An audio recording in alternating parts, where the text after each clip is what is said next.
5 August গণ অভ্যুত্থানে ভারতে পালিয়ে যাওয়া স্বৈরশাসক শেখ হাসিনার বাসনগিরে ধানমন্ডির ৩২ নম্বরে শেখ মুজিবুর রহমানের বাসভবন সহ দেশের বিভিন্ন স্থানে আওয়ামী লীগের সংশ্লিষ্ট ব্যক্তিদের বাড়ি, শেখ মুজিবুর মুরাল ও মুজিব পরিবারের সদস্যদের নাম সম্মিলিত ফলক ভাঙচুর করে ছাত্র জনতা।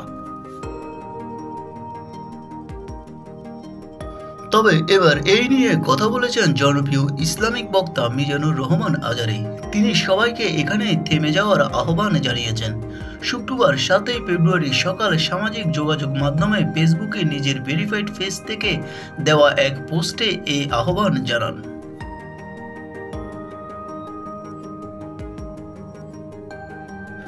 পোস্টে তিনি বলেন, ডেমোক্রেসি দেশকে অস্থিতিশীলতায় অবস্থায় নিয়ে যেতে পারে, এখানেই থেমে যাওয়া উচিত। আসুন আমাদের জাতিকে পুনর্গঠন করি।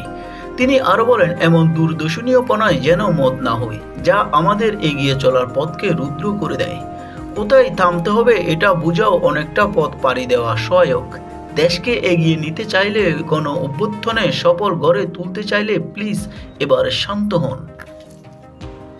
নিউজ বাংলা 29।